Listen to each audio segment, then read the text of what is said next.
Seigneur, nous te bénissons.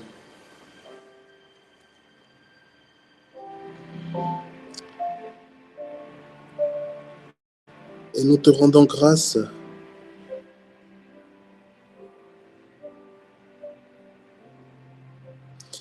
Tu dis dans ta parole que là où 2 ou 3 sont rassemblés en ton nom, toi le Dieu Tout-Puissant, tu te tiens présent au milieu d'eux.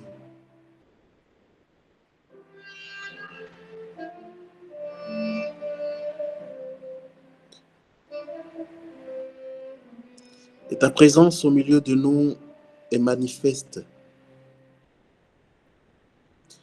C'est pour ça, Seigneur, que je te bénis. Je bénis ton Saint-Nom. De toujours nous honorer par ta glorieuse présence. Au quotidien et dans toutes les réalités de nos vies, Seigneur, tu es toujours présent à nos côtés. Sois le bienvenu. Sois le bienvenu au milieu de nous, ô Père. Sois le bienvenu à nos côtés, Seigneur Jésus. Esprit de Dieu, Esprit Saint, sois le bienvenu. Ce soir, Seigneur, en nous réunissant via cette plateforme pour prier, méditer ta parole et te laisser nous enseigner, c'est parce que nous avons encore soif de toi. C'est parce que nous avons besoin que tu nous parles, que tu nous enseignes. C'est parce que nous recherchons quotidiennement et continuellement ta présence. Il y a une chose que tu dis dans ta parole, et particulièrement quand tu parlais à Moïse. Tu lui as dit, je serai avec toi.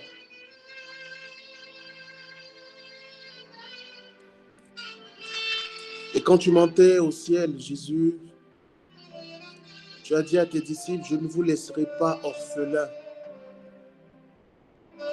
Ah. Seigneur, ta présence est plus que parlante pour chacun d'entre nous. Parce que c'est dans ta présence, c'est l'assurance de ta présence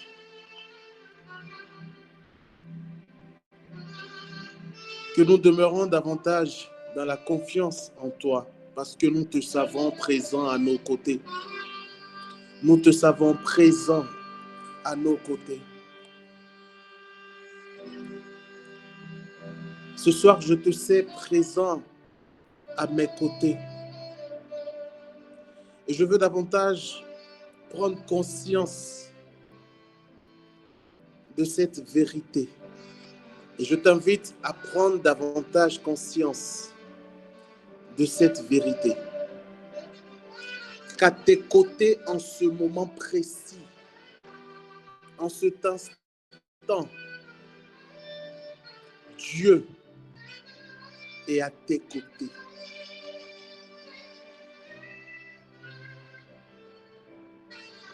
Tu n'as pas besoin de voir pour croire.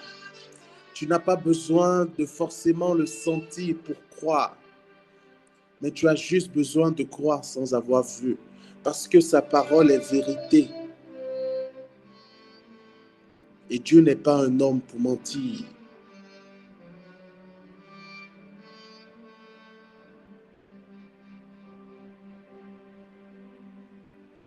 Et si donc le Seigneur est à tes côtés ce soir, qu'est-ce qui a plus d'importance que de te savoir aux côtés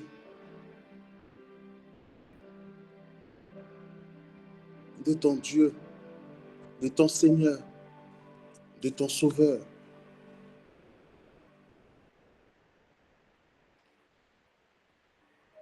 Qu'est-ce qui a plus d'importance pour toi ce soir que la certitude, que l'assurance de ce que Dieu est avec toi, de ce que le ciel est présent au milieu de nous?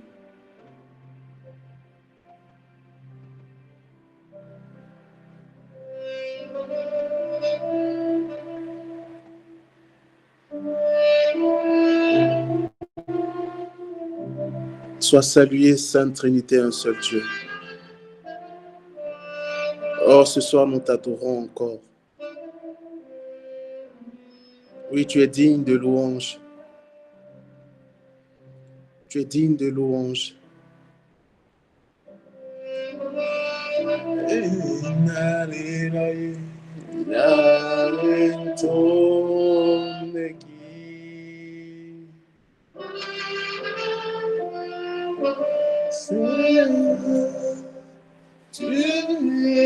digne de...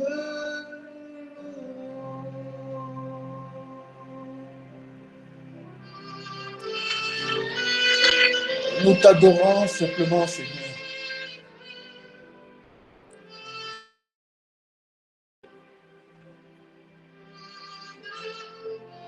Nous voulons un instant, Seigneur, oublier nos réalités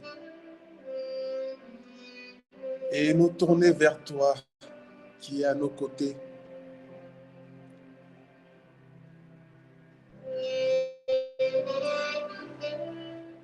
Sois adoré, Seigneur.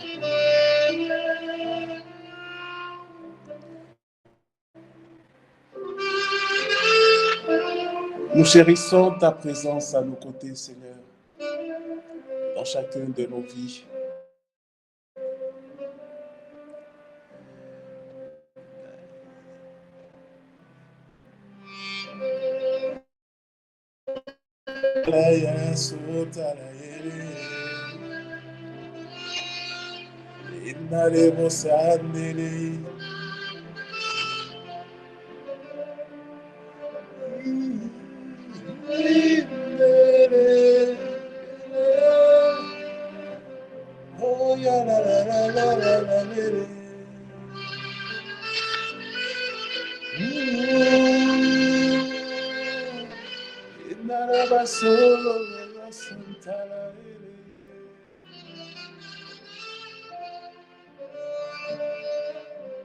Rien n'a plus d'importance dans ta présence.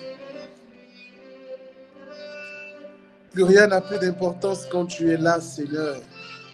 Alléluia. Plus rien n'a plus d'importance, Seigneur, quand je te sais là, présent à mes côtés. Ma peur disparaît dans ta présence. Mes craintes s'effacent dans ta présence. Mes doutes, Seigneur, s'envolent. Oh, et j'ai l'assurance d'être ton fils. J'ai l'assurance que tu m'aimes. J'ai l'assurance que tu es au contrôle des réalités de ma vie.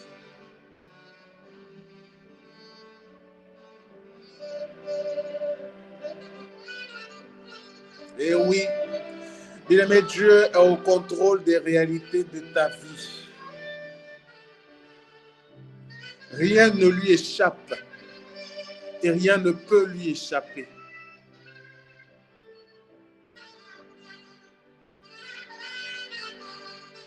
Oh Seigneur, ta présence me rassure.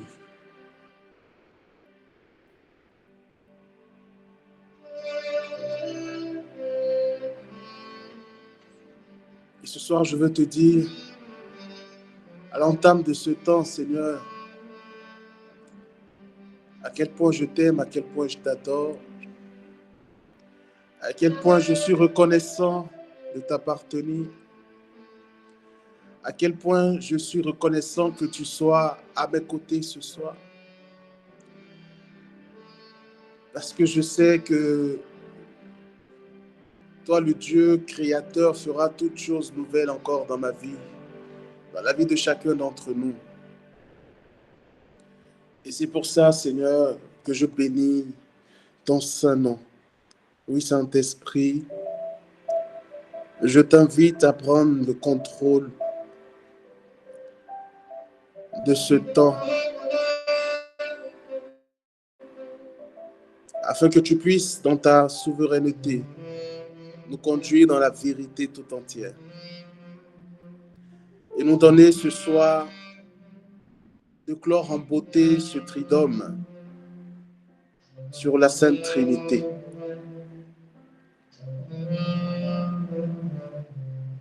Oui, puisses-tu ce soir, Saint-Esprit, aller au-delà de nos espérances et manifester au milieu de nous ton règne avec force et puissance. Parce que nous te donnons l'autorisation ce soir de faire de chacun d'entre nous ce qu'il te plaira et d'œuvrer dans chacune de nos vies selon ton bon vouloir. Parce qu'en tes mains, Seigneur, nous nous savons à notre place.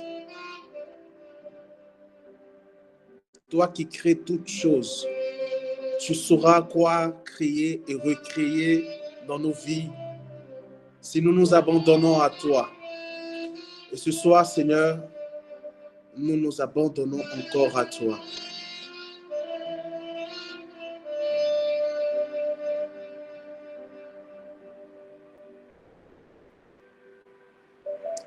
Que ton nom soit glorifié, magnifié à tout jamais. Et que ce temps en ta présence, Seigneur,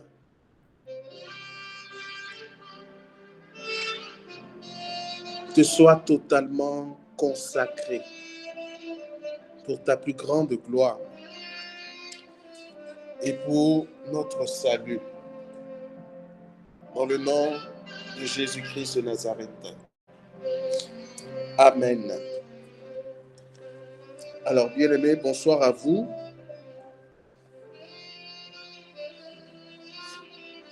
Soyez les bienvenus en ce dernier jour de ce tridome qui porte sur le dogme de la Sainte Trinité. Aujourd'hui, nous abordons le dernier thème de ces 3 jours, où ensemble nous avons, par la grâce de Dieu, médité quelques aspects, quelques vérités fondamentales rattachées au dogme de la Sainte Trinité. Aujourd'hui, nous parlons de la troisième personne, nous parlerons de la troisième personne de la Sainte Trinité, le Saint-Esprit. Et je pense qu'ici, personne n'ignore que le Saint-Esprit est Dieu. Puisque pendant ces 2 derniers jours, nous avons, par la grâce de Dieu, décortiqué un certain nombre de vérités au travers de la parole et de l'enseignement de l'Église, qui montrent cette, non seulement même nature divine des 3 personnes de la Sainte Trinité, mais également cette dimension d'union et d'unité qui caractérise la Sainte Trinité et qui fait justement que bien qu'étant chacune une personne à part entière, forme un seul et unique Dieu. Et lorsqu'on parle du Saint-Esprit comme étant la troisième personne de la Sainte Trinité, il n'est pas la troisième personne parce qu'il est une des moindres, mais il est simplement appelé troisième personne simplement parce que dans la chronologie de la révélation, il a été révélé à chacun d'entre nous à l'Église dans cette position. Voilà. Et donc, le Saint-Esprit est véritablement Dieu et reçoit avec le Père et le Fils même adoration et même gloire, même louange. Il y a énormément de passages sur lesquels on peut s'appuyer pour affirmer la divinité de l'Esprit Saint. Il y a énormément de passages. Et je vais en prendre quelques-uns ce soir pour davantage nous amener à contempler par la grâce de Dieu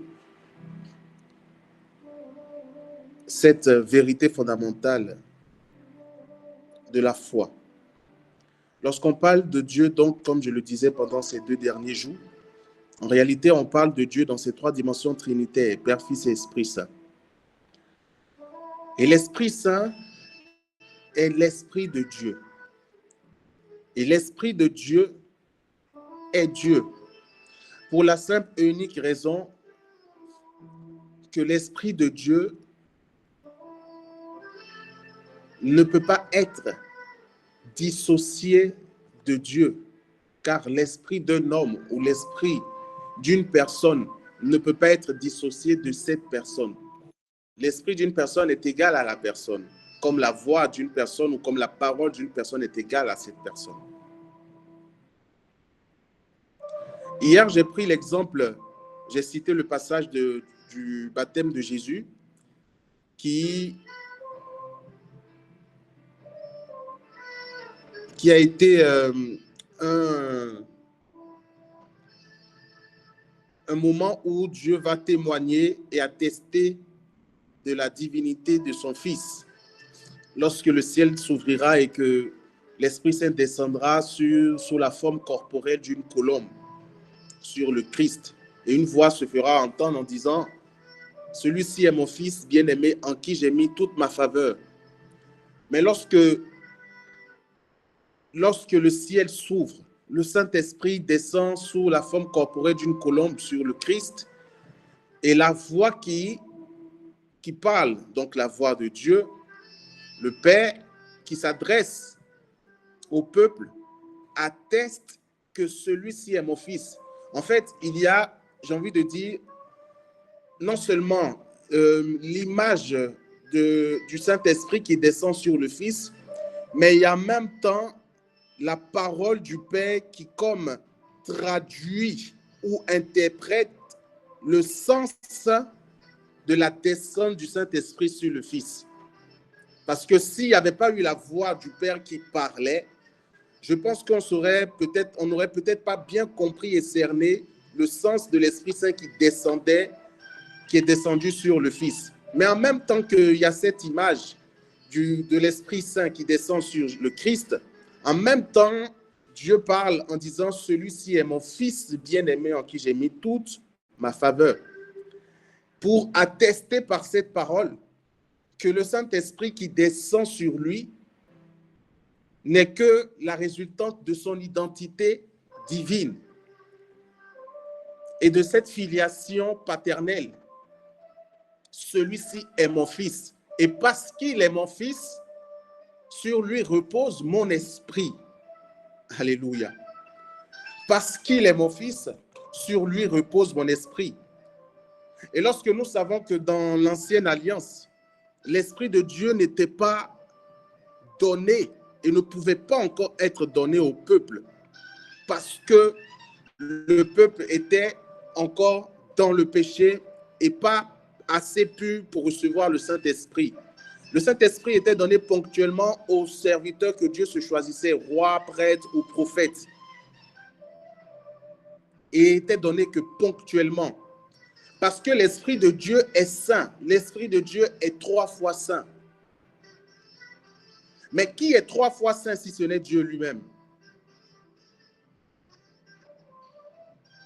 Qui est 3 fois saint si ce n'est Dieu lui-même? Et donc, par la venue de Jésus, comme on le sait tous, le Saint-Esprit a été donné par le Père et le Fils à l'Église parce que l'Église a été purifiée par le sang de l'agneau au travers de son sacrifice à la croix, sa mort et sa résurrection, qui nous a lavés et restaurés et rétablis dans cette dignité d'enfants de Dieu. Et ainsi, nous recevons le Saint-Esprit qui nous marque du sceau de Dieu et qui fait ainsi de nous des enfants de Dieu de par nos corps qui deviennent le temple du Saint-Esprit, donc le temple de Dieu. Et il y a un passage particulièrement qui m'interpelle, au travers duquel nous pourrons également contempler cette divinité de l'Esprit Saint,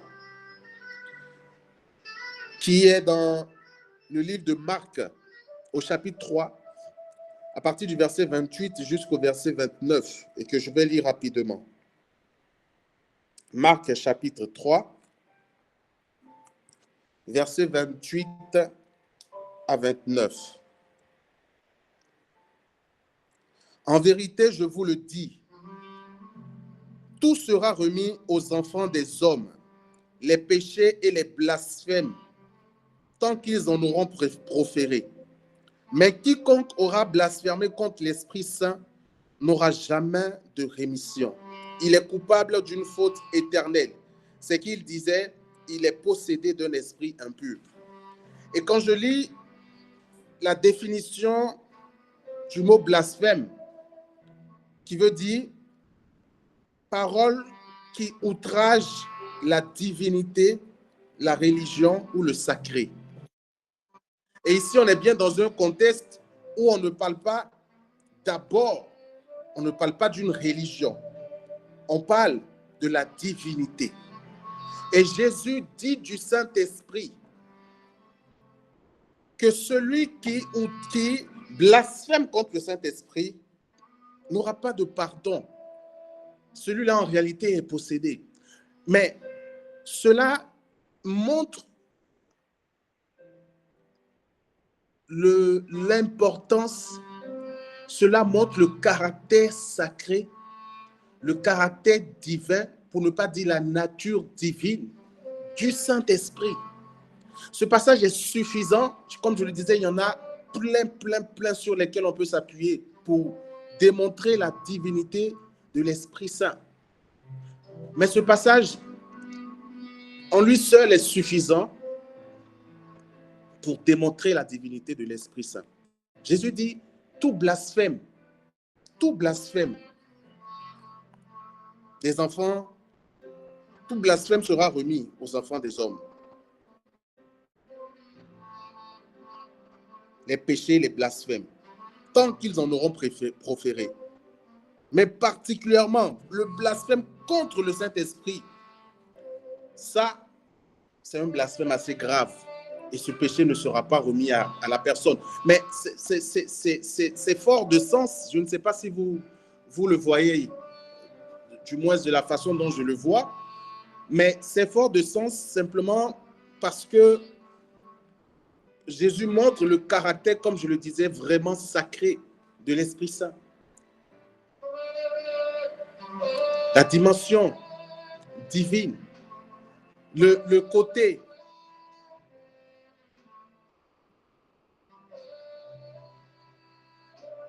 saint, le côté sacré.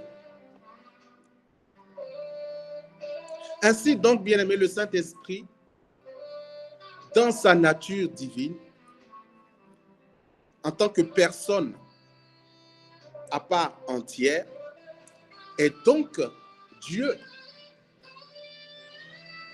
Est une personne à part entière de la Sainte Trinité et est Dieu.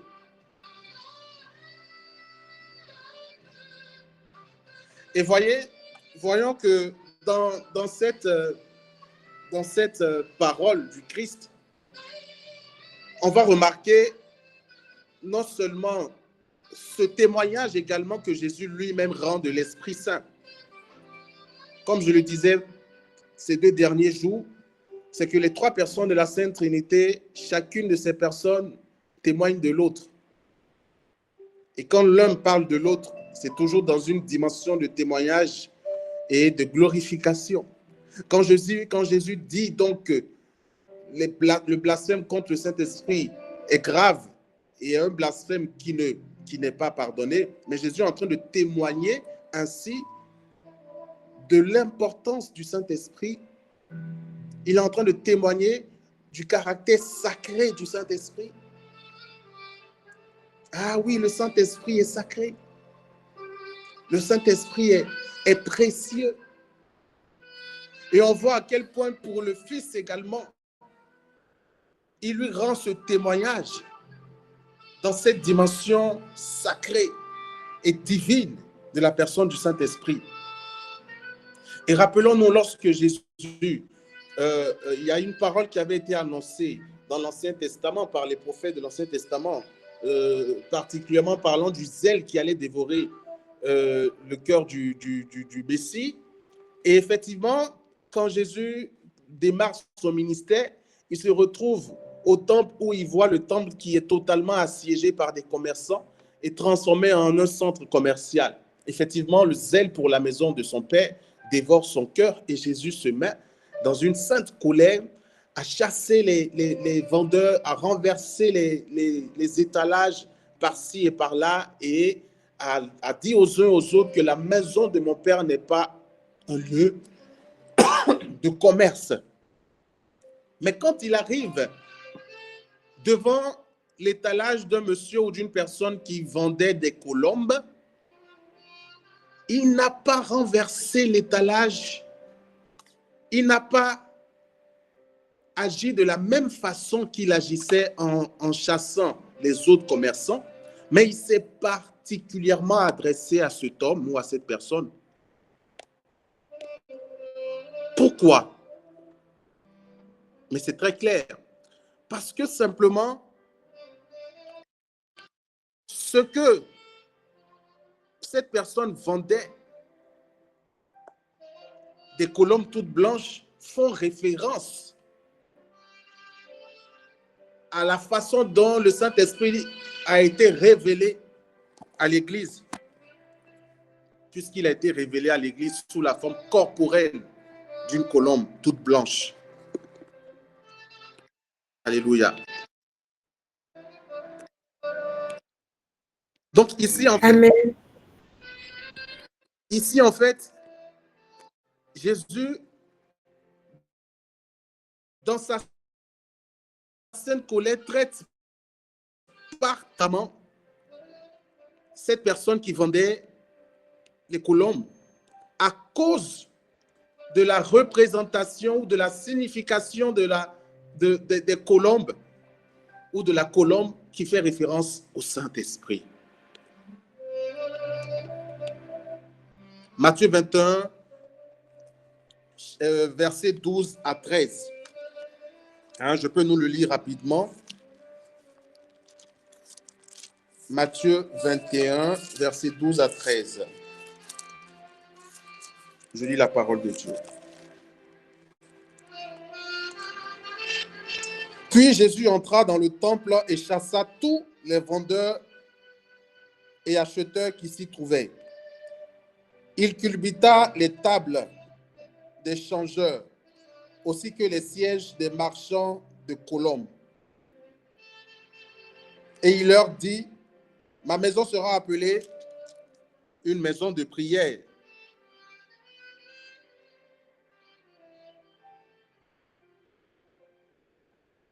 Mais vous vous en faites un repère de brigands.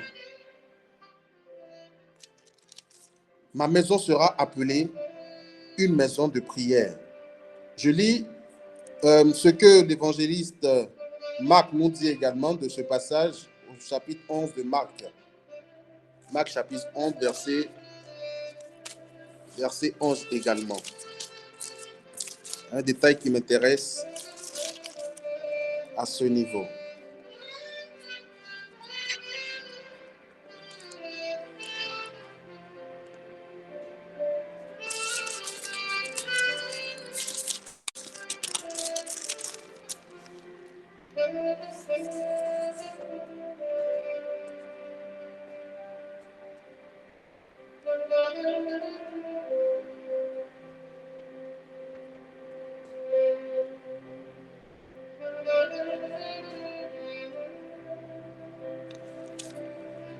Un instant, s'il vous plaît.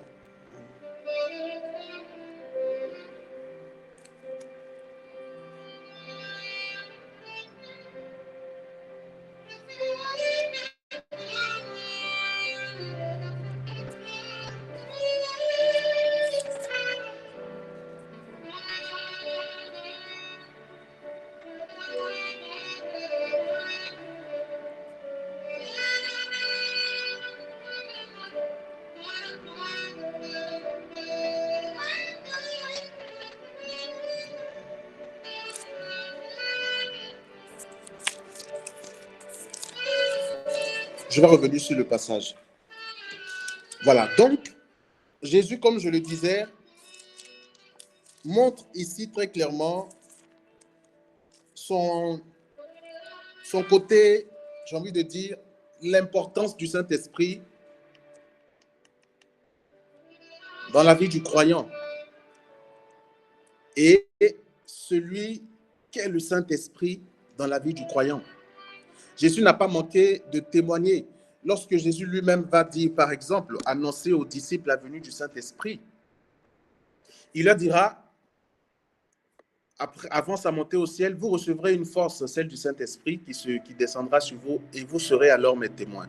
Par cette annonce, Jésus est en train de témoigner que celui qu'ils vont recevoir n'est pas des moindres, puisqu'il va leur assigner ou donner comme consigne de ne rien faire et de rester tranquille jusqu'à ce que le Saint-Esprit arrive. Simplement parce que le Saint-Esprit, l'importance du Saint-Esprit est capitale.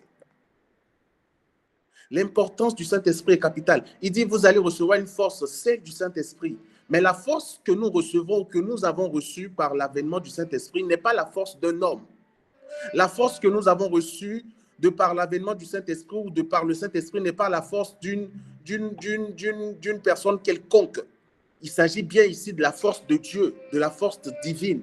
Ainsi donc, si c'est le Saint-Esprit qui déverse cette force sur nous et qui nous habite par sa présence et nous communique cette force divine, la déduction logique est très simple, le Saint-Esprit est Dieu. Si je dois même encore aller plus loin dans la démonstration, je vais simplement citer ce que Jésus lui-même dit toujours du Saint-Esprit. L'autre nom, l'autre appellation qu'il donne au Saint-Esprit, c'est le Paraclet. Et le Paraclet, en réalité, veut dire défenseur. Il dit aux disciples, le Père vous donnera un autre défenseur, un autre Paraclet, parlant du Saint-Esprit. Jésus est le premier Paraclet. On appelle également Jésus Paraclet. Et Jésus lui-même donne ce nom, attribue ce nom au Saint-Esprit en disant aux disciples, le Père vous donnera un autre Paraclet. Et je dis Paraclet veut dire défenseur. Donc Jésus porte le même nom que le Saint-Esprit. Quoi de plus normal puisque Jésus est Dieu et le Saint-Esprit est Dieu. Amen. Je pense que vous l'avez compris. C'était juste un petit rappel pour nous amener simplement à comprendre que lorsque l'Église parle de la Sainte Trinité et l'Église affirme de par les Écritures que le Père, le Fils et l'Esprit Saint forment l'unique Dieu, et que le Père, le Fils et le Saint-Esprit sont trois personnes de la Sainte Trinité qui sont union divine, union parfaite, vérité fondamentale de laquelle va naître cette appellation de Sainte Trinité. L'Église n'a pas menti dans l'intelligence de la foi parce que c'est une vérité fondamentale. C'est une vérité fondamentale. Dieu s'est révélé ainsi donc aux hommes, comme je le disais au début de ce séminaire, progressivement, et ainsi il s'est révélé à chacun d'entre nous. Il s'est révélé à nous au travers de sa parole progressivement.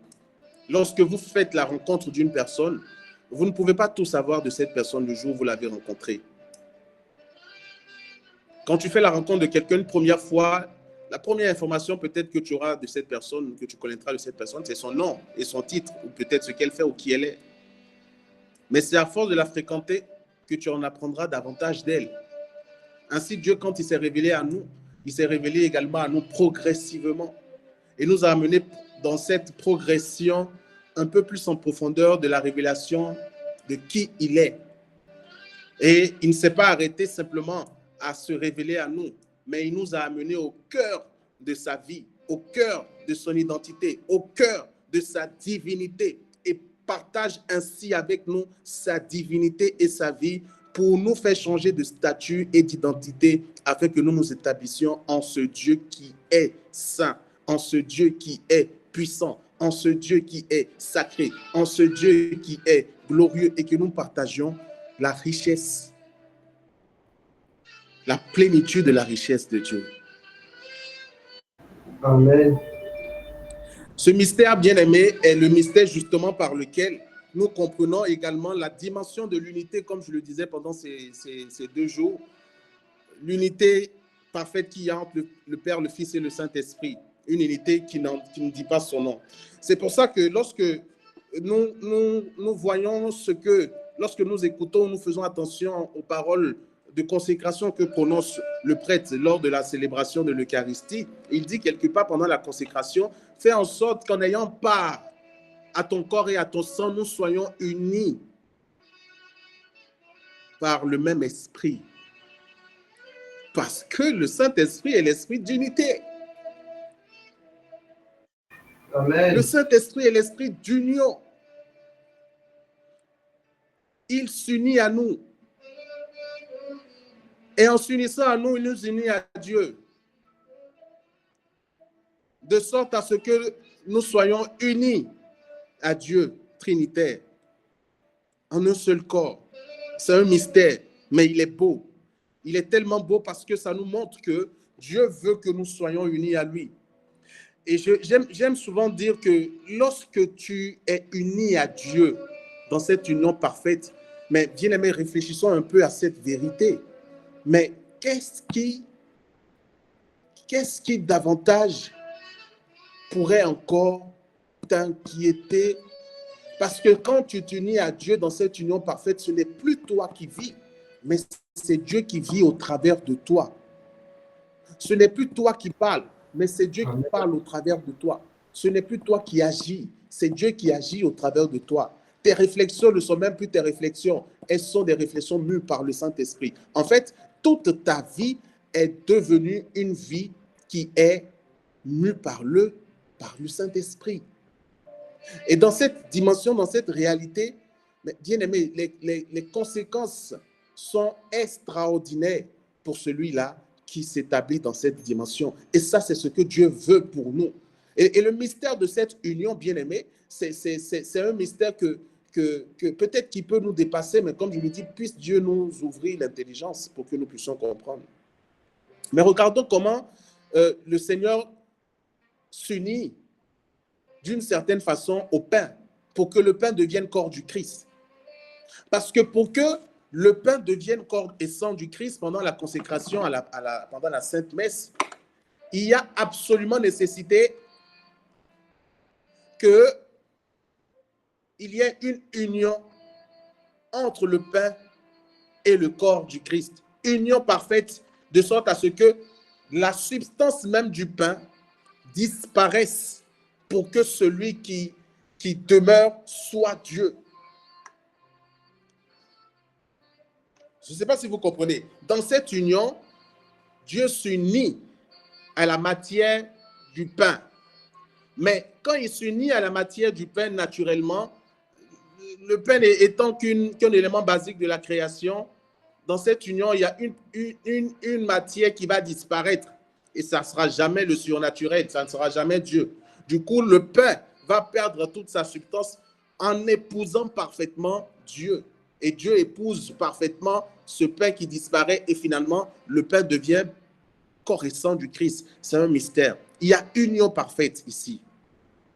Mais si Dieu le fait, la question c'est, si Dieu le fait pour un élément basique de la création qui est le pain, qui est la farine,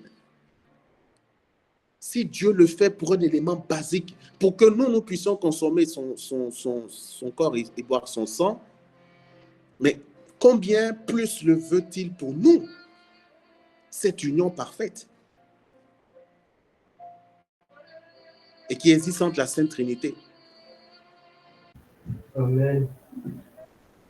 Eh bien, vous voyez, notre vie chrétienne tend vers ça. Nous tendons vers ça. C'est le but recherché, l'union mystique à Dieu. Mais cette union mystique à Dieu passe progressivement par les différentes transformations et par notre relation avec le Saint-Esprit qui va nous transformer de gloire en gloire et nous amener justement à cela.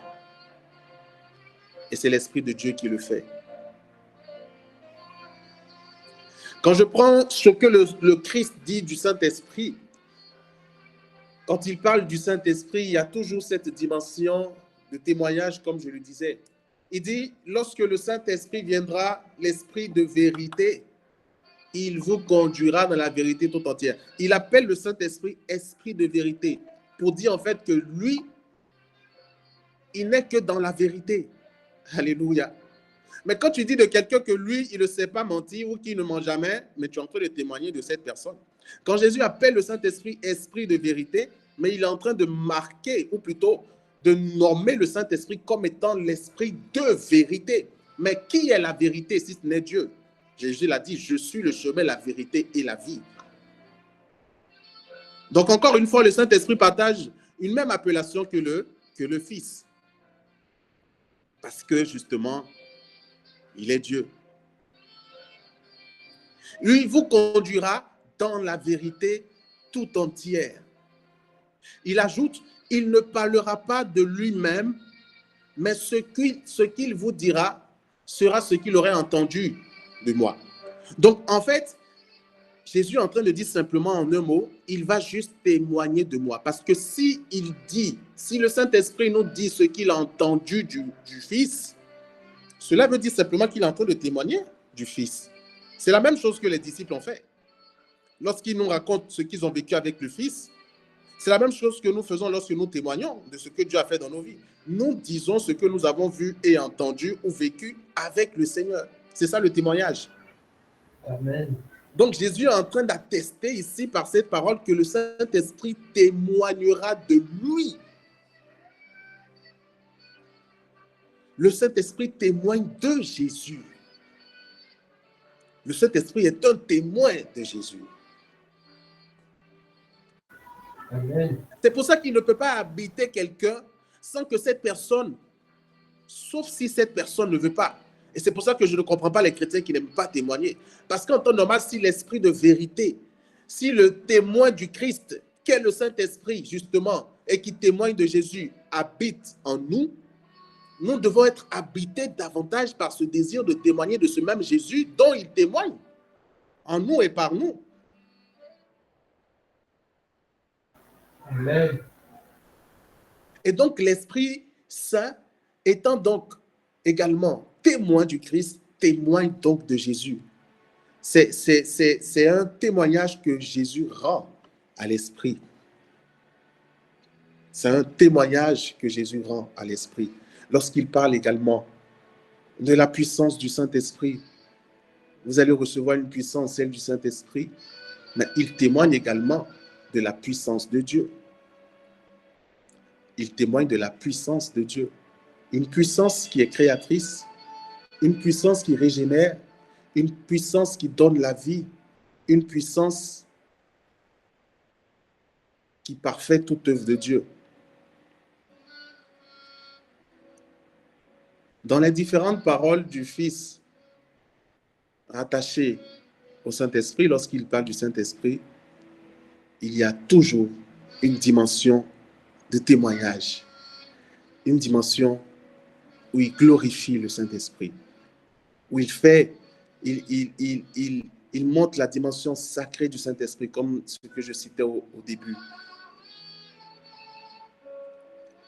Et le Saint-Esprit lui-même, quand il vient, il témoigne de Jésus. Et en témoignant de Jésus, il témoigne également du Père. Parce que quand Jésus dit que ce qu'il dira, il ne parlera pas de lui-même, mais il vous dira ce qu'il a entendu de moi. Mais ce qu'il a entendu du Fils et ce que le Père a dit, puisque le Fils avait déjà dit aux disciples que je ne parle pas de moi-même, mais tout ce que je dis, c'est parce que j'ai entendu le Père pareillement le dire. Donc le Christ dit ce que le Père a dit pareillement, le Saint-Esprit dit ce que le Fils a dit pareillement. Mais tout ce que le Fils et le Saint-Esprit disent viennent du Père. Alléluia.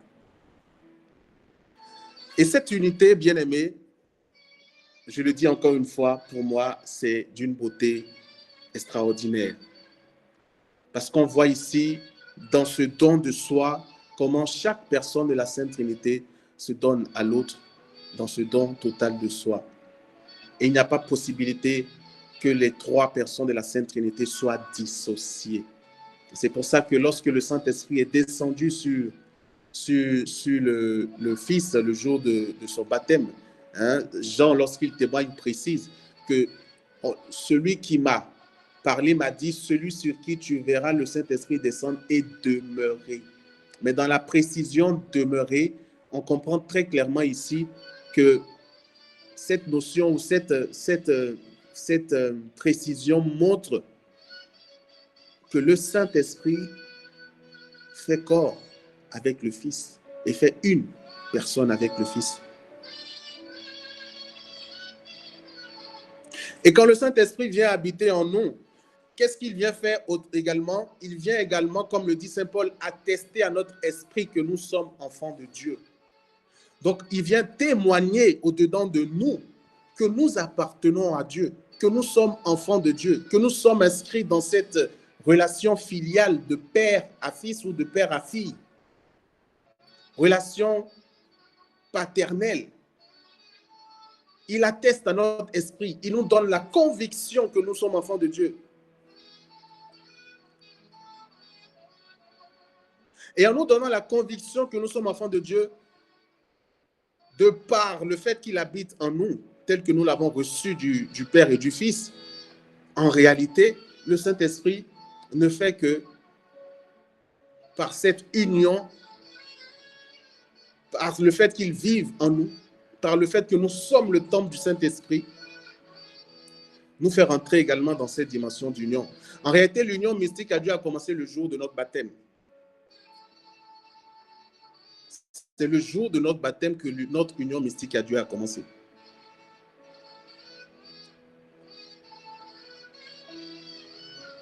Et si je dois encore aller plus loin, en citant par exemple le passage où le Seigneur va révéler par révélation à Jean dans le livre d'Apocalypse cette vision, Jean va décrire qu'il voyait une eau qui jaillit du trône, de celui qui est assis sur le trône et de l'agneau.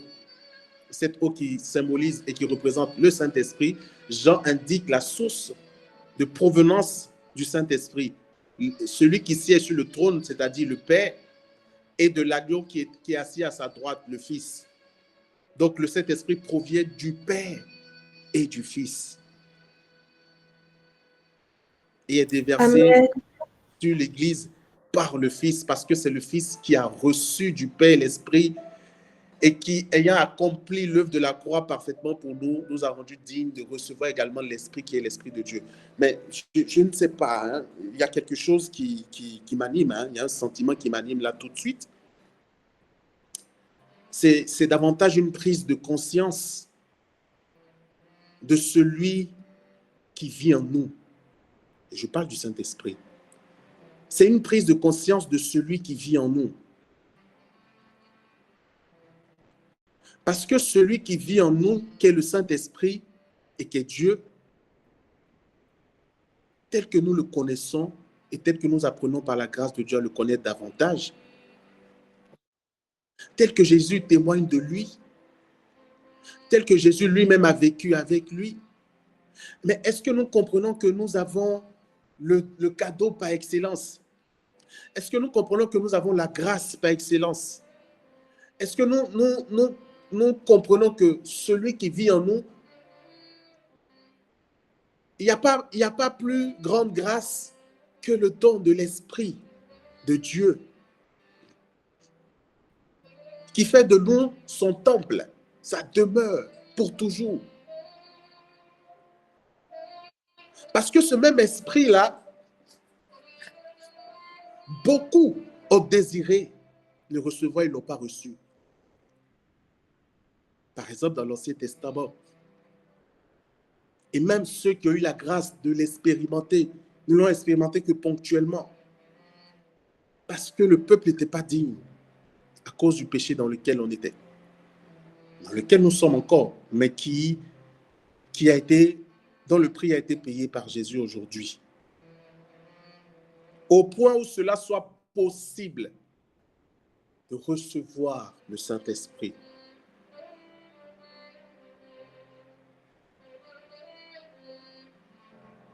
Et la marche avec le Saint-Esprit La marche avec Dieu, puisque le Saint-Esprit est Dieu, bien aimé, en temps normal, le chrétien doit, de par cette vérité fondamentale, s'inscrire dans la réalité de ce que Dieu ne peut pas vivre en moi et je vais continuer à m'inquiéter normalement. Dieu ne peut pas vivre en moi, attester de sa présence dans ma vie, de par sa présence en moi, de par ses œuvres en moi, de par ses œuvres autour de moi. Et je vais continuer à m'inquiéter ou je vais continuer à vivre ou à avoir une mentalité comme les païens ou à vivre comme des païens. Parce que ce Dieu-là qui vit en moi, sa demeure que je suis, ce tabernacle vivant que je suis, sa présence manifeste puisque je le côtoie et il me côtoie au quotidien. Mais c'est trop clair, c'est trop parole de Dieu normalement pour que nous comprenions que nous ne sommes pas n'importe qui et que justement, nous sommes établis en Dieu et véritablement enfants de Dieu par l'Esprit de Dieu qui vit en nous. Je ne sais pas si mes mots parlent à quelqu'un, mais c'est vraiment fort de sens. Hein. En fait, parfois, on sait, ce n'est pas qu'on ignore qu'on a le Saint-Esprit, mais parfois, on ne prend pas vraiment conscience de ce que cela représente. Jésus disait une fois aux disciples, « Beaucoup parmi vos pères ont désiré voir ce jour, mais ne l'ont pas vu, parlant de l'avènement de Jésus. Beaucoup ont désiré voir l'avènement de Jésus dans l'Ancien Testament, parmi les personnages de l'Ancien Testament, mais ils ne l'ont pas vu, ils n'ont pas eu la grâce de voir ce jour. Mais nous sommes établis dans une dimension où Dieu vit en moi. Dieu vit en moi. Et quand je dis Dieu, je parle de Dieu dans sa plénitude. Hein. Dieu dans sa plénitude vit en moi. Prends Dieu dans toutes ses caractéristiques divines. Il vit en moi par le Saint-Esprit.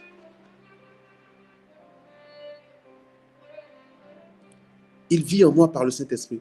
Et j'ai peur des sorciers, j'ai peur des démons, j'ai peur de, je ne sais pas, mon avenir, est-ce qu'il sera certain? Je tremble devant certaines réalités. C'est justement un manque de foi et une ignorance de qui nous sommes.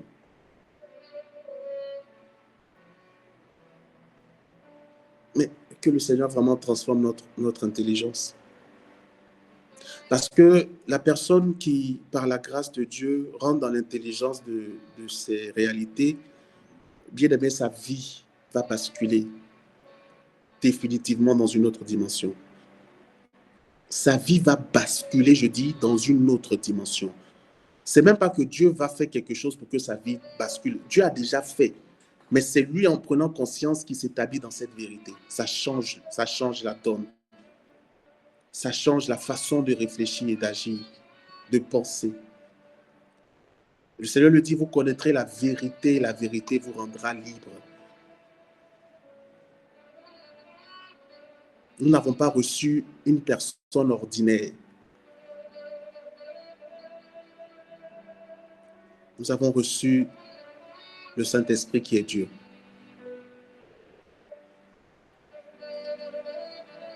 Et Jésus dit, je ne vous laisserai pas orphelins. Donc ça veut dire que tu n'es plus seul. S'il y a une fois où tu as été seul, il y a longtemps que Jésus a déjà défini, établi, décrété que tu ne dois plus et tu ne seras plus jamais seul. Il n'y a plus de solitude possible pour toi. Et celui qu'il te donne dans cette nouvelle amitié n'est pas un ami ordinaire, c'est Dieu. C'est Dieu. C'est Dieu ton nouveau ami. C'est Dieu ton nouvel ami. C'est toi qui l'ignores, hein? Et peut-être c'est toi qui passes à côté de cette vérité. C'est toi peut-être chaque jour quand tu te lèves, oublie cette réalité. Mais le Saint-Esprit a toujours été présent et est toujours présent à tes côtés. Ce n'est pas quand on fait les prières, on dit Saint-Esprit descend, vient, ce n'est pas là qu'il vient, il est déjà là, depuis. Mais c'est nous qui, dans nos marches, dans nos vies de tous les jours, oublions cette vérité. Oublions sa présence.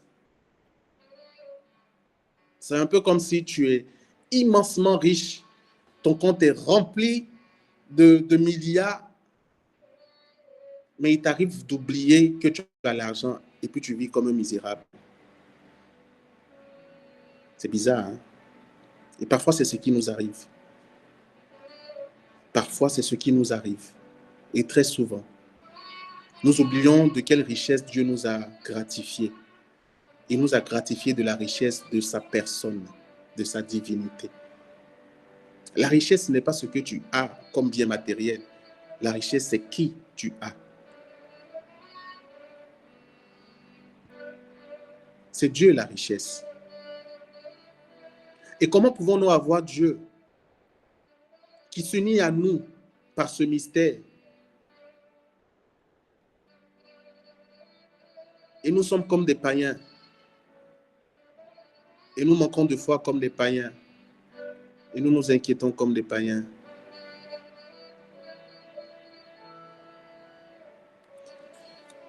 Bien-aimé, lorsque Jésus parle du Saint-Esprit, il témoigne également du Saint-Esprit.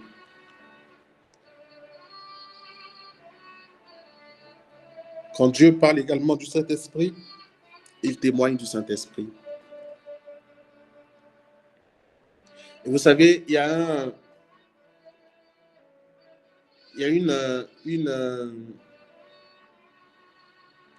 une vérité davantage qui nous permet de contempler la personne divine de l'Esprit Saint. C'est que Jésus dit aux disciples, vous ne pouvez rien faire sans lui. Vous ne pouvez rien faire sans lui. Jean dit aux disciples, moi je vous baptise d'eau. Mais il y a quelqu'un qui vient derrière moi, je ne suis pas digne de délier la courroie de ses sandales. Lui, c'est dans l'esprit et la puissance, le feu qui vous baptisera.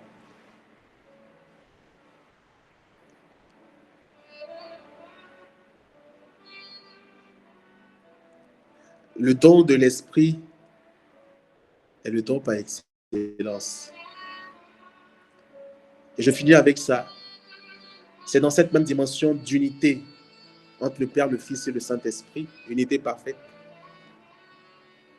au point où les trois personnes distinctes du Saint-Esprit forment une et une seule personne qu'on appelle Dieu, Sainte Trinité, qui a fait le ciel et la terre et qui a tout créé.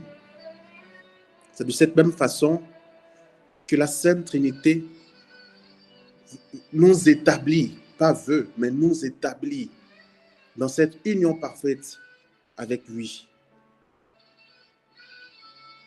Il faut que nous soyons justement dans la même dimension d'amour et d'unité en Dieu. À nous de prendre conscience de ce mystère et de continuer à chérir le Saint-Esprit. De continuer à chérir le Saint-Esprit. À nous de prendre conscience de ce mystère et de continuer à développer notre intimité avec le Saint-Esprit. À nous de prendre conscience de ce mystère et de nous laisser conduire par le Saint-Esprit. Amen.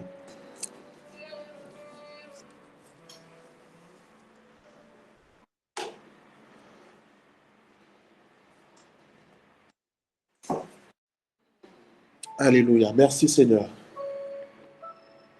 Nous voici au terme de ce triduum où tu nous as donné ta parole, enseigné, précisé, renouvelé notre intelligence, où tu nous as fait grandir dans l'intelligence des Écritures, où tu nous donnes la nourriture parfois et souvent un peu plus solide pour notre croissance spirituelle, où également tu as eu, Seigneur, à œuvrer dans chacune de nos vies pour nous réorienter, pour corriger, pour rectifier les erreurs, les fossés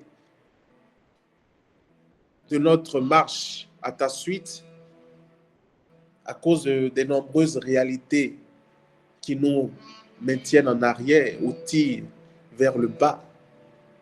Tu as œuvré de différentes façons en nous donnant ta parole qui est l'or pur, ta parole qui est vérité, ta parole qui est esprit, ta parole qui est vie, ta parole qui amène à l'existence les choses qui n'existent pas. Et oui, Seigneur, tu dis dans ta parole que édifier, c'est construire. Tu nous as édifiés par ces enseignements, par ce séminaire au travers de ces 3 jours. Et permis, Seigneur, de mieux comprendre des réalités peut-être qu'on comprenait ou de comprendre ce qu'on ne comprenait pas davantage. Seigneur, nous sommes conscients et reconnaissants parce que ainsi c'est notre vie qui a été bâtie pendant ces 3 jours. Même dans l'ignorance de ces réalités, de ce que tu as eu à faire, il y a une certitude, c'est que tu as construit et rebâti nos vies. Je te bénis et je te loue, Père éternel, parce que par les mérites de ton Fils,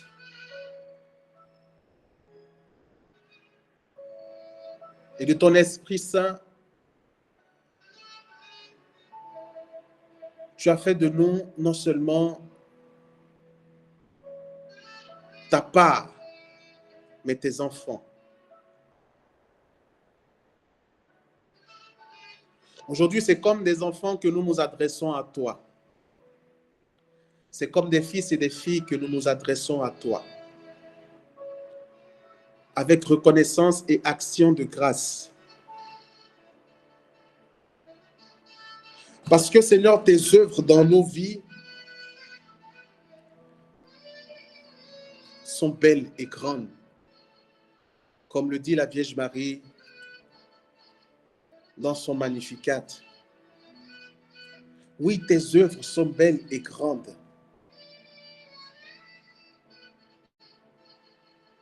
Elles sont si grandes et si belles que parfois notre intelligence est parfois trop petite pour comprendre.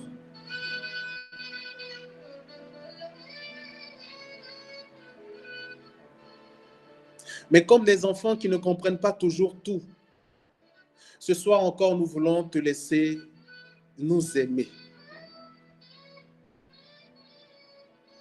Comme des enfants qui font tout et n'importe quoi, mais qui reconnaissent toujours leurs parents. Nous voulons également ce soir, Père éternel, te laisser nous aimer. Ce soir, nous voulons te laisser nous toucher. Ce soir, nous voulons te laisser nous prendre dans tes bras. Ce soir, nous voulons te laisser nous transformer. Ce soir, nous voulons te laisser nous séduire. Ce soir, nous voulons te laisser jouer avec nous.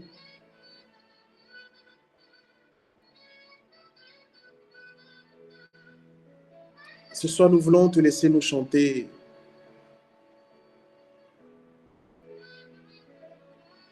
La musique de ton amour. Nous voulons, Seigneur, ce soir te laisser toucher nos cœurs au rythme des battements de ton cœur que tu as laissé transpercer pour déverser sur nous ton esprit en abondance. Père, dans ta dimension totale, Dieu Tout-Puissant, dans ta dimension trinitaire, comble-nous de toi. Comble-nous de toi.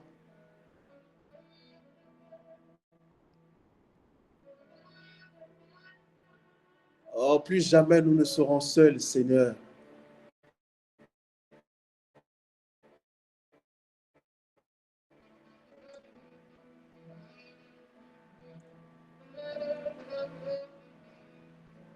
car tu nous établis au cœur de ton cœur.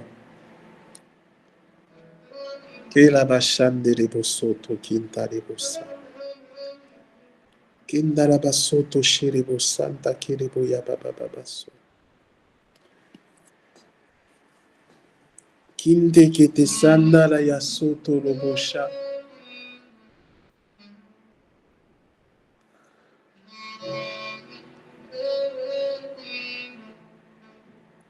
Lebro shandere yasete kindara basoto ribaya sandara yase.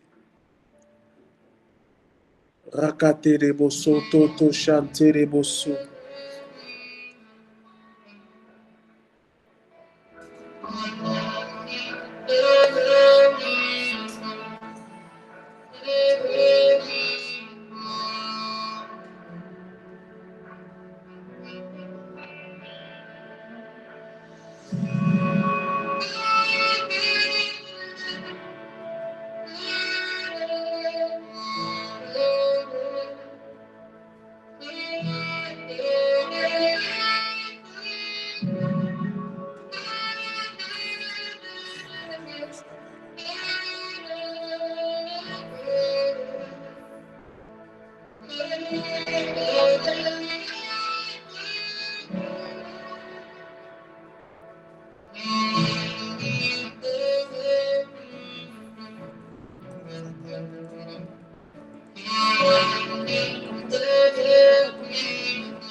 Alléluia. Ah, merci Seigneur pour ce que tu fais ce soir dans nos vies. Alors, le Seigneur me montre une image de la Sainte Trinité, Père, Fils, Esprit Saint, qui visite chacun d'entre nous ce soir. Je ne sais pas comment vous expliquer, mais en fait,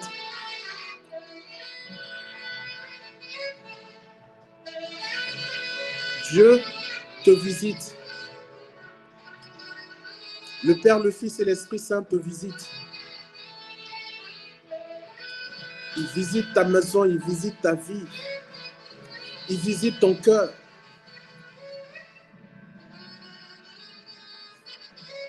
Dieu a couvert toi, en fait.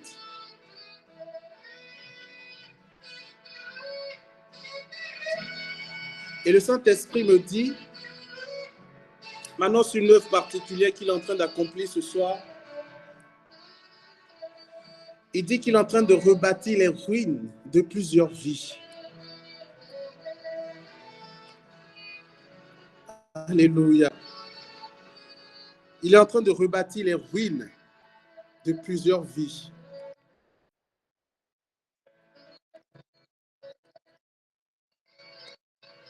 Alors,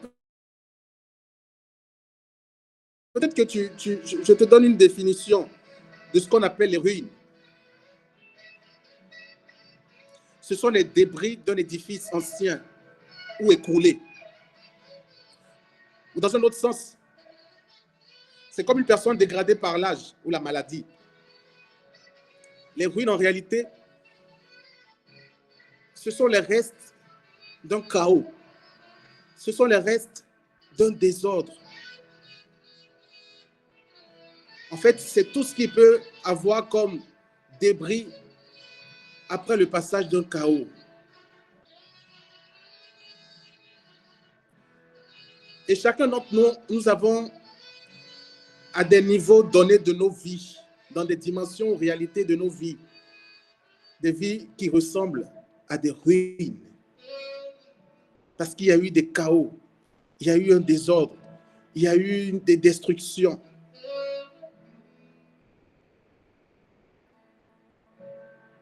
Qui font que nos vies ne sont pas toujours entières. Mais la bonne nouvelle, ce soir que le Seigneur me donne de t'annoncer, c'est qu'en ce moment précis, le Saint-Esprit est en train de rebâtir les ruines de ta vie. Ça veut dire que les morceaux, les cassures, les brisures, la puissance de l'Esprit Saint est en train de recréer toutes choses dans ta vie ce soir.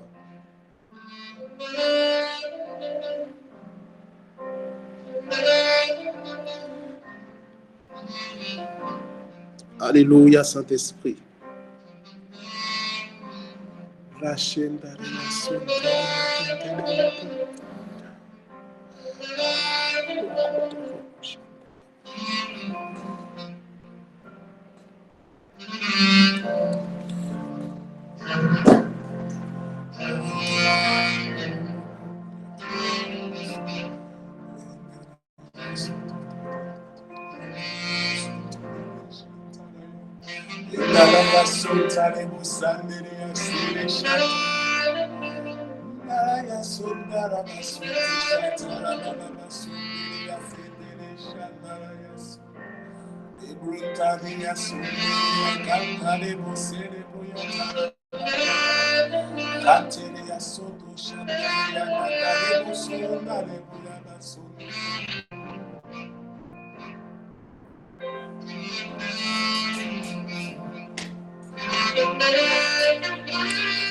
Il y a une personne ici, tu es très souvent triste.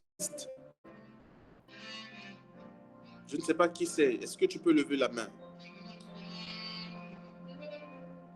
Tu es très souvent triste.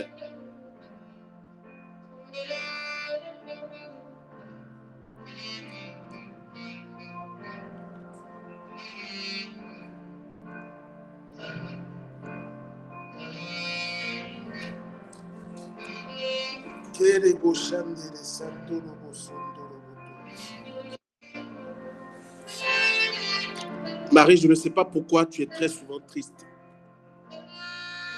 Mais laisse-moi te dire que la joie de l'esprit est ton partage. Dans le nom de Jésus. Et la paix de l'esprit est ton partage. Et pendant que tu entends ces déclarations, sois sûr que le Seigneur va venir changer, viens changer cette réalité qui faisait partie des ruines de ta vie. La tristesse n'est pas ton partage. Car l'un des fruits de l'esprit, c'est la joie. La joie d'avoir Dieu dans sa vie.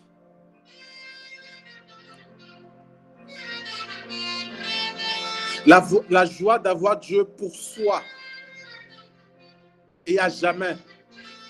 La joie d'être sûr que rien ne peut te séparer de l'amour de Dieu. La joie du salut éternel. Que dans le nom puissant de Jésus, toute forme de tristesse dans ta vie ce soir soit démolie avec puissance, force, avec imminence au nom de Jésus. Que plus jamais ta vie ne ressemble à la tristesse, mais qu'à partir d'aujourd'hui, la joie de l'Éternel soit ton partage. Une joie parfaite. La paix de Jésus soit ton partage. Une paix parfaite. Que ton cœur ce soir soit habité par les fruits de l'esprit, par ce Dieu qui te visite, qui s'offre à toi et qui vient rebâtir les ruines de ta vie. et ôter particulièrement la tristesse de ton cœur.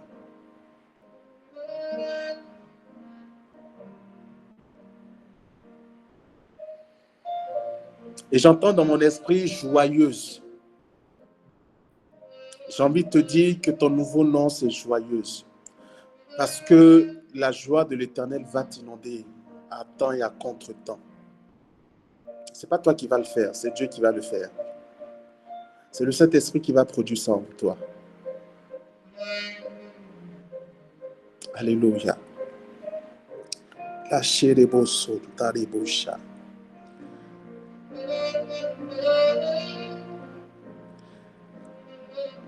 Rekete les beaux sauts, la baba bachenta la basso.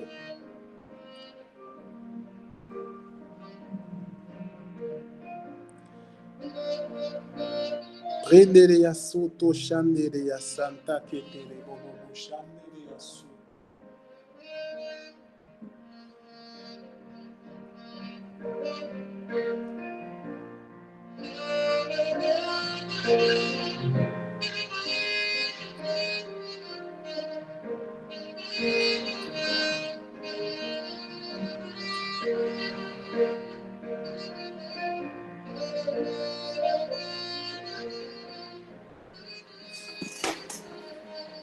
Et les anges acclament, tu es saint, l'univers proclame,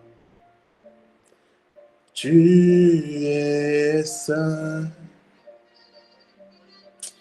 Faites attention parce que l'atmosphère est en train de shifter de là où tu te trouves. Parce que le Seigneur est en train d'investir davantage les lieux où tu te trouves. La sainteté, la présence de Dieu s'intensifie et va s'intensifier. Tu es glorifié, Dieu très saint. À jamais tu es saint. Et les anges acclament. Tu es saint, l'univers proclame. Tu es saint, tu es glorifié, Dieu très saint, à jamais tu es saint.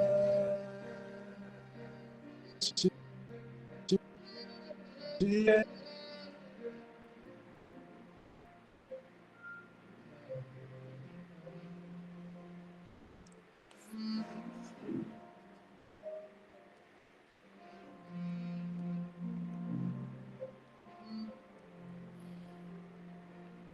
Oh Seigneur, sois béni pour ta sainteté,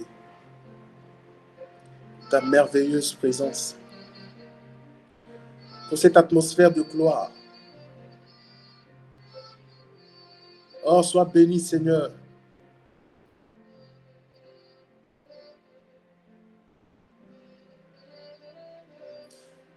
Oh, parce que tu es assurément là, Seigneur, avec nous ce soir, agissant avec puissance et force, amour sans faille, avec miséricorde.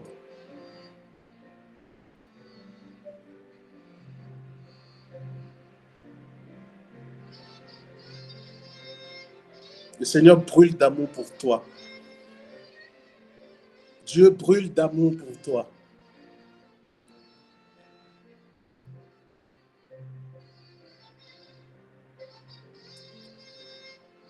Kentare boso. La yase kentara baba sontoro bosantere yase. Rekere bosontara baya sante kete ketere boshandara baba. Endere yasondara yase ketere boyata kintara baya.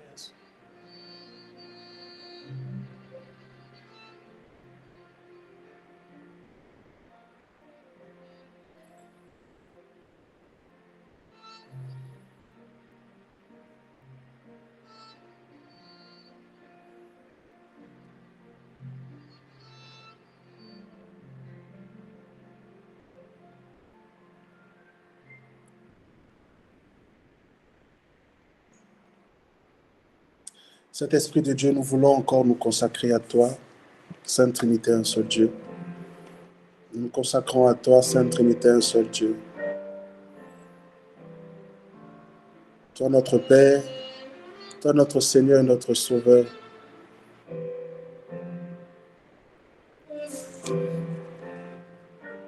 Toi le Paraclet, le Consolateur, Esprit de vérité. J'ai marqué encore, Seigneur, ton peuple de toi. Et renouvelé en chacun d'entre nous ton alliance et ta vie par tes nombreuses œuvres que tu opères au milieu de nous. Nous te rendons, Seigneur, toute la gloire, la puissance, l'honneur, la majesté. Nous te disons merci, Père éternel, pour le Dieu que tu es pour nous, pour le Père merveilleux et consciencieux. Seigneur, merci parce que sans ton sacrifice, sans ton oui, sans chacune de tes souffrances à la croix, aucun parmi nous n'aurait eu la vie éternelle. Merci pour chacune de tes souffrances, de tes saintes plaies, de tes pleurs, de tes cris, de tes détresses, de tes blessures, des humiliations que tu as subies. Merci, Seigneur Jésus, de n'avoir pas abandonné ce projet noble et glorieux de nous sauver. Merci de t'être levé chaque jour, chaque instant, chaque fois que tu étais abattu et que tu tombais sur le chemin du calvaire. Merci d'être allé jusqu'au bout et d'avoir tout accompli afin que nous soyons sauvés. Merci de nous avoir purifiés par ton sang, lavés par ton sang, régénérés par ton sang, rachetés à un si grand prix et nous établis dans cette nouvelle alliance dans laquelle nous devenons par le don de ton esprit des fils et des filles de Dieu. Merci Saint-Esprit d'habiter dans nos vies, dans nos misérables vies, mais que tu renouvelles par ton amour et ta puissance. Merci de nous conduire jour après jour dans la vérité tout entière, de façonner nos vies, de transformer nos vies, de nous faire naître d'en haut.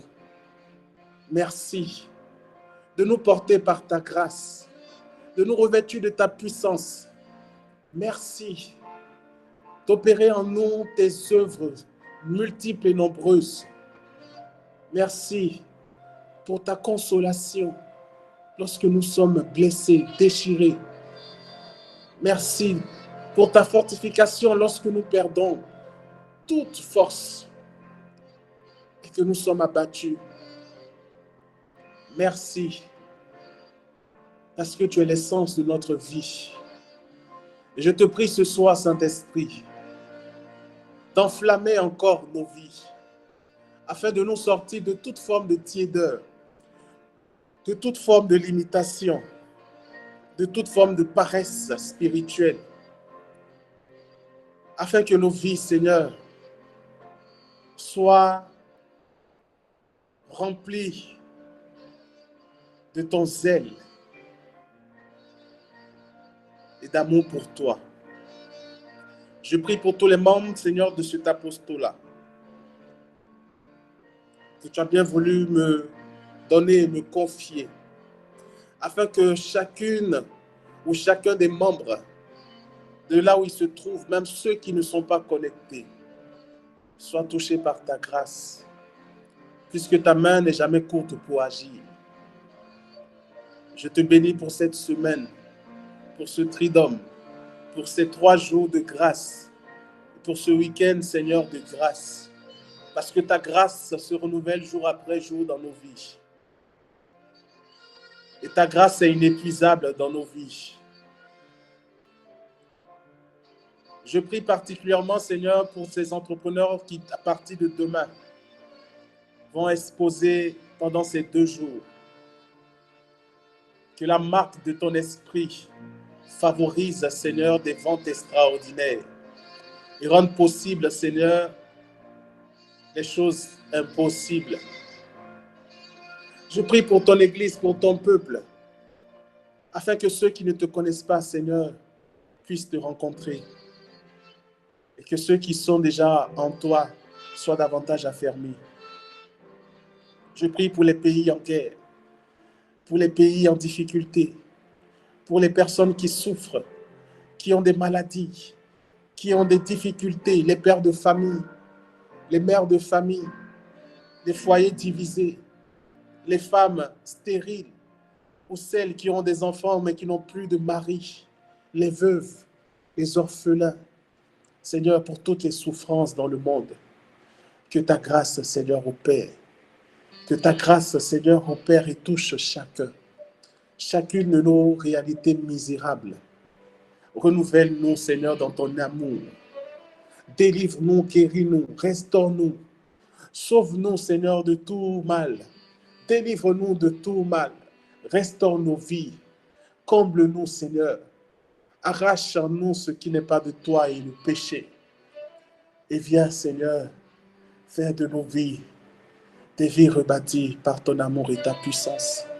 Par le sacrifice de ton Fils. Oh Seigneur, aime-nous encore au-delà. Aime-nous, toi qui nous aimes tant. Enflamme nos cœurs de ton amour.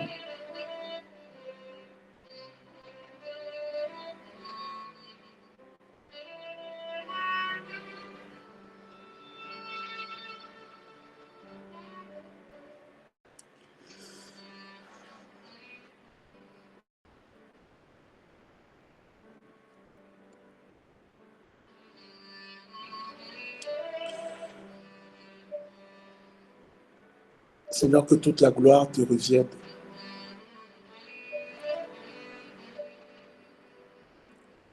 Que nos cœurs s'élèvent en guise d'action de grâce, d'acclamation, de louange pour ce Dieu merveilleux que tu es. Et que ce que nous avons reçu pendant ces 3 jours, Seigneur, que le malin ne l'enlève pas, mais que toutes ces semences produisent énormément de fruits dans nos vies pour notre croissance et notre salut.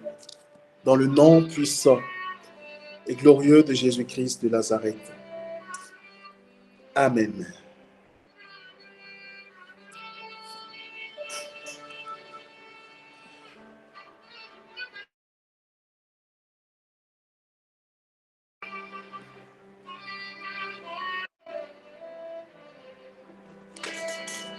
Alors, bien-aimés, nous sommes pratiquement au terme de notre temps de prière de ce soir. Je laisse la parole à ceux qui veulent témoigner, ceux qui ont vécu quelque chose ce soir, qui ont été touchés soit par l'enseignement, qui ont appris quelque chose, qui veulent confirmer une parole par rapport à ce temps de prière. Voilà, donc vous avez la parole pour les témoins du Christ qui souhaitent témoigner.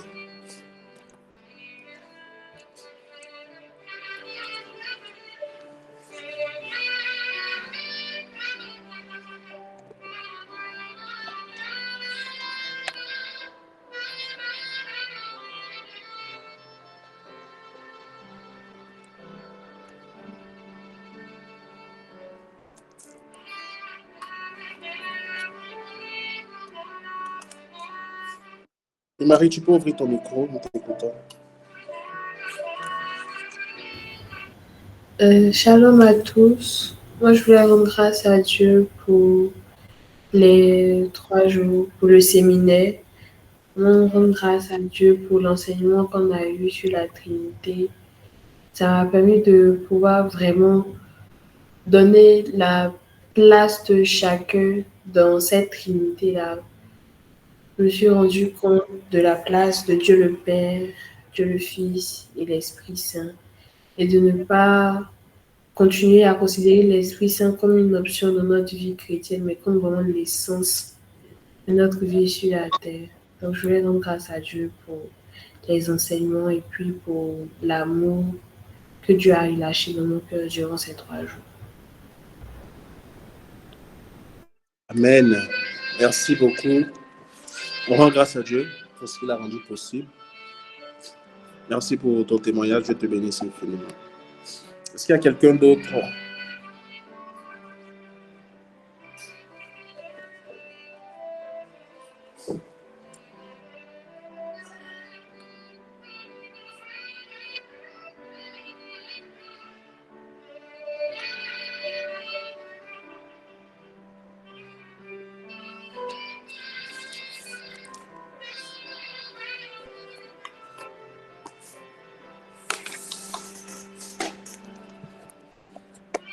S'il n'y a plus personne, on va donc se séparer.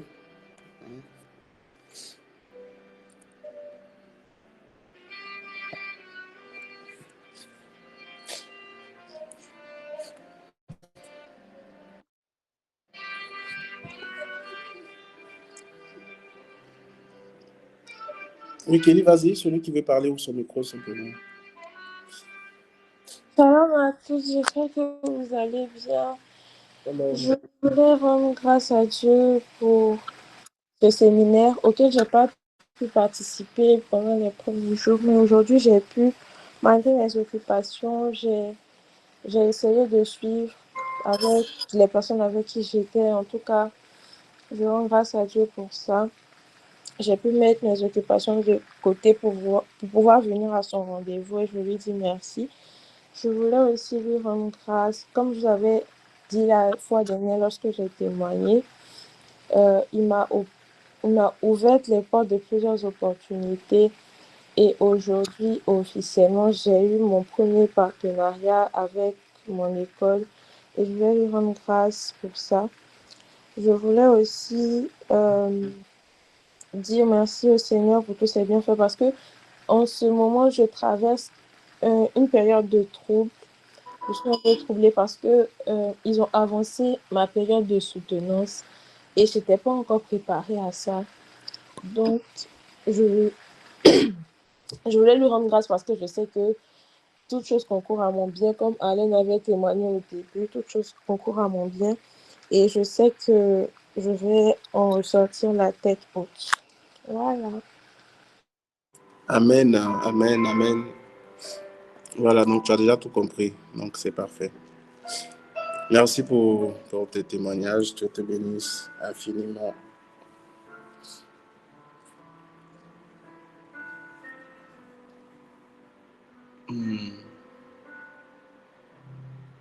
Alors, une parole qui me vient à cœur pour toi, Kelly. Ne t'inquiète pas de ce que tu auras à dire pendant la soutenance. Le Saint-Esprit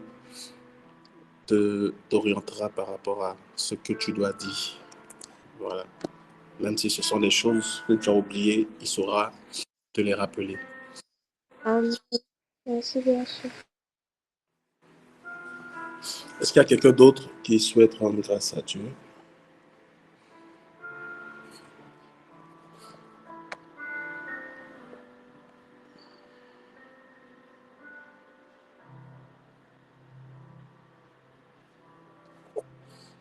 S'il n'y a plus personne, donc on se dit, on va se dire au revoir. Je vous souhaite un bon week-end à tous. Et que Dieu vous garde dans son amour. Amen.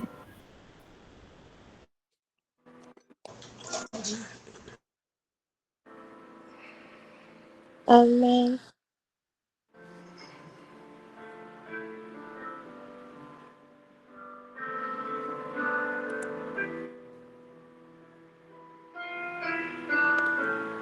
Arlène, tu as la main levée.